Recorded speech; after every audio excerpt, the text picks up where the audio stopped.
What's going on, YouTube? Primal here, and today I do apologize in the break of uploading Call of Duty Mobile content. I'm currently on campus, and we are suffering a Ethernet and internet issue right now.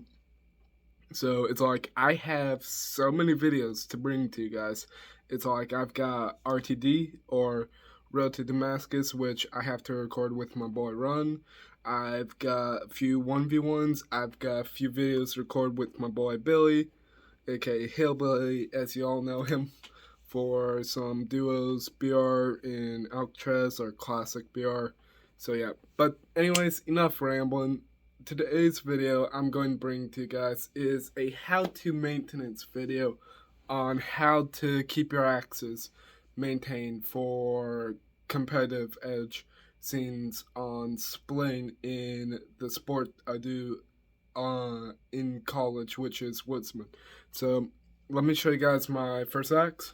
So this right here, as you can see, I honestly wish I had a bigger camera, is my first one. It is a 27 inch, I want to say it's a 27-inch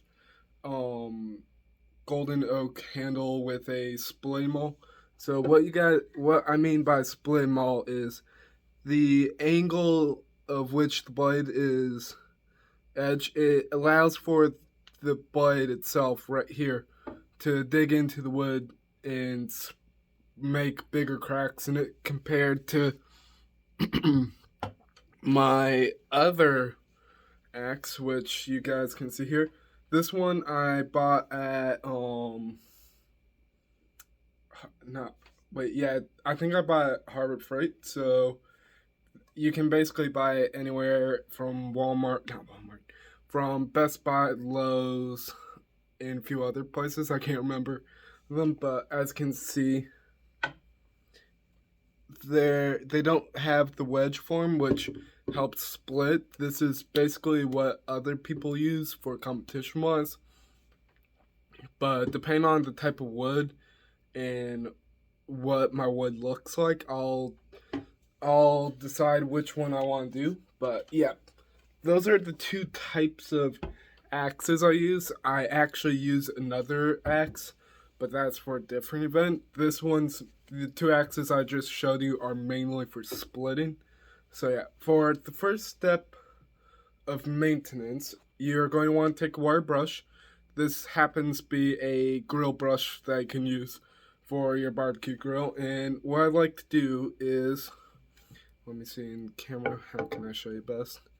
It's basically scrape the sides, the top, just run the blade through like this, just to knock off anything. As you can see here, I've got something right there, so I'm going to knock that off. And I don't have these sharp because you want them dull. But make sure you have any rolls in the blade out so that your blade doesn't get any chunks taken out of mill. So when I'm touching the blade like this or handle or running my finger down it, I'm not cutting myself, as you can see. So yep. And let me just run it down this other one. I like to do a swirling motion for this one because the wedges aren't on this one. So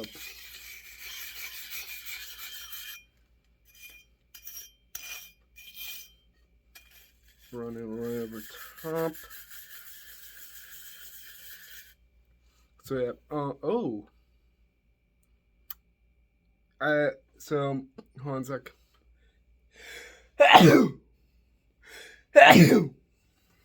Sorry. So I'm not sure if you can see. I've got some rust on top here, which in the next part of my maintenance and last part, I'll teach you guys how to deal with rust. So yeah. Anyways, that's the end of not part one. That's the end of step one.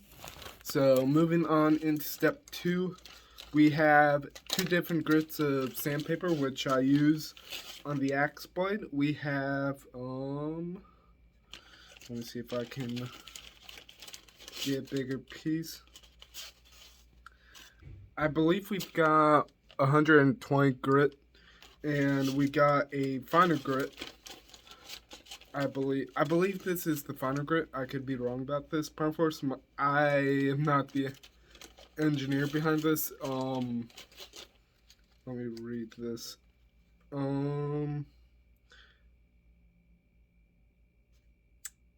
Okay, so this one's the coarser one. So this is basically your finishing one, and this is your starting one. So the reason why is because you want your starter to get any grit off of it or any rust you want off of it. So yep.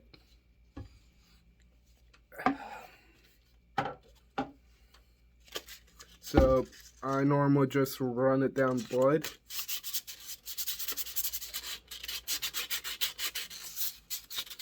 And I apologize if I'm looking straight at camera or straight at you guys. I'm just looking at the cameras while I clean. Now, most of you guys will know something right here. I have been attacking it, but then I realized, oh wait, it's just rust, so just like to get into it, run it up.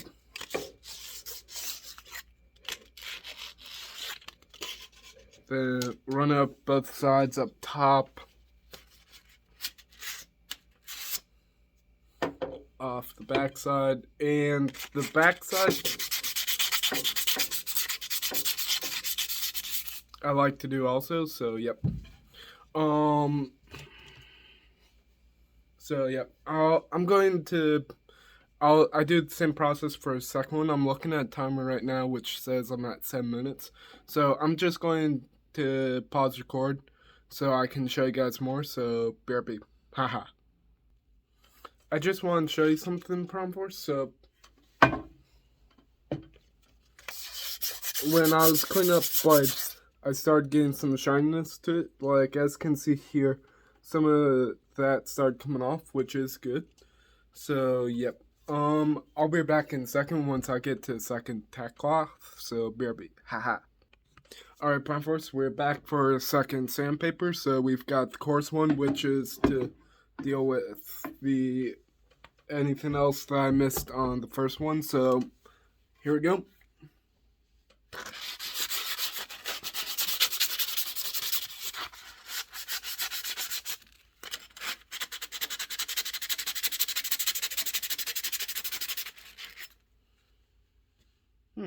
I'm actually putting some dents into rust of getting out.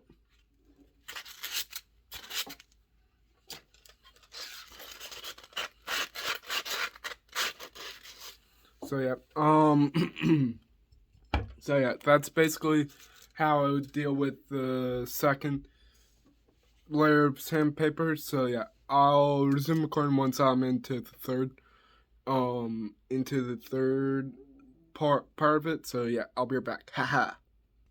Alright, Pound Force, we're back for the third portion of it, and now comes the sharpening side. So there are two sides of my whetstone. Smooth versus I wish the light would catch it, but I can actually see a difference. Like this side that I'm showing is shinier, while rather the dull side. The dull side is for the end portion. The start side, the shinier side is for the start. So let me get my feet to show you guys. So what I would do is I would take this, start making the motion of down blade. So let me see if I can show you.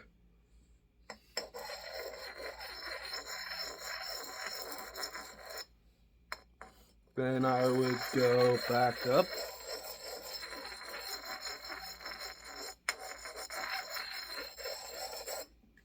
rotate to the other side.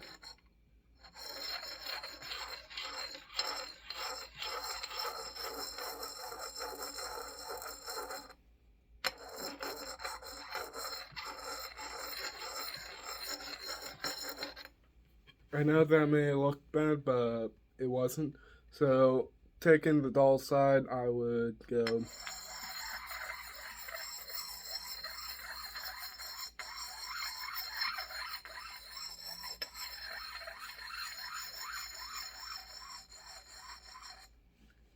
then to the other side. And I like to do a little finishing of, basically I'm running it parallel to the blade where I'm following the edge. 3 on one side. Let me see.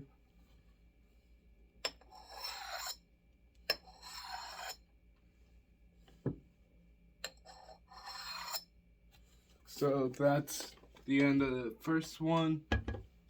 Then I would go on to my second one. So here we go.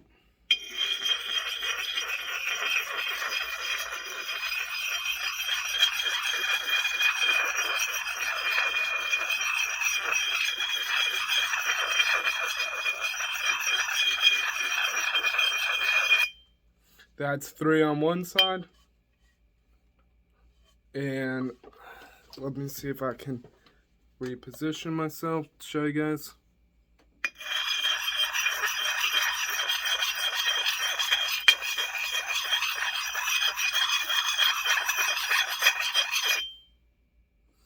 I think that was 3, then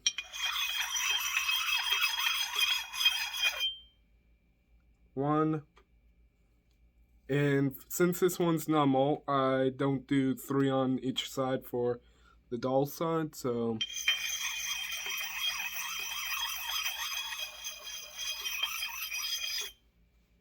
there we go. And I'll resume recording once I'm into the final step, so BRB, haha. Alright, Prime Force, we're back for the final segment, so here we go. I've got my 3-in-1 oil, which lubricates, prevents rust, and cleans the blade. So what I'm going to do is put a nice thin layer like that onto one side. Take some paper towel, which I have handy right here, and basically just polish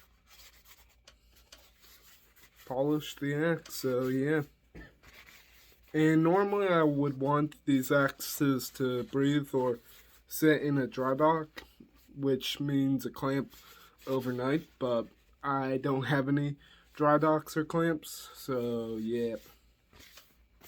Throw some on back, just be safe. I put a little more on back so I could get the back of the head itself too.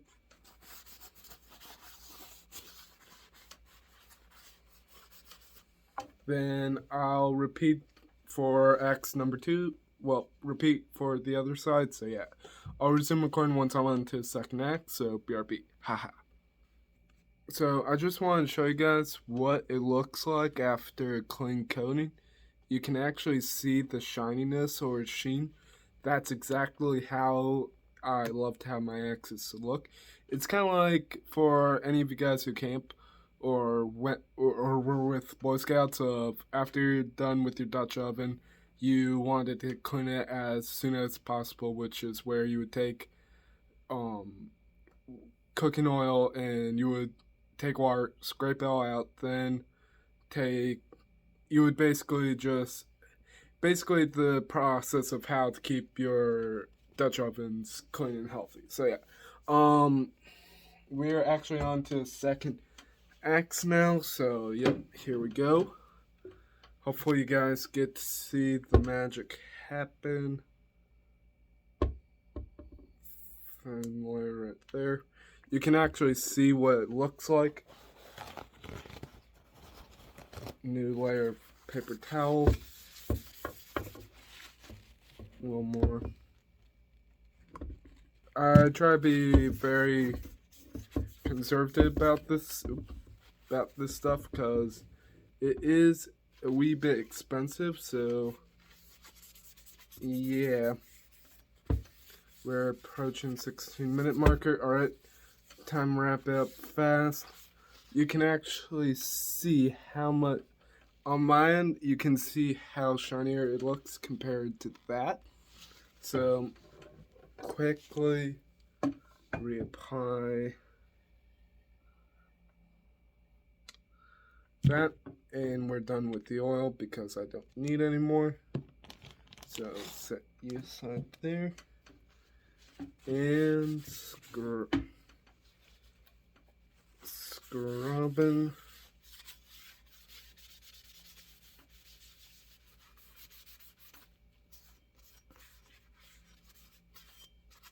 And yes, I do like to get the backs of my blades, even the underhand portions, because that's where the wood lodges itself and all. So yep. And boom. There we go, Prime Force. We've got a clean blade and a sharpened axe. So yeah, there we go. Thanks so much for watching. I hope you guys were staying safe and healthy during these trying times, and I'll see you next one. Stay frosty, y'all. Peace.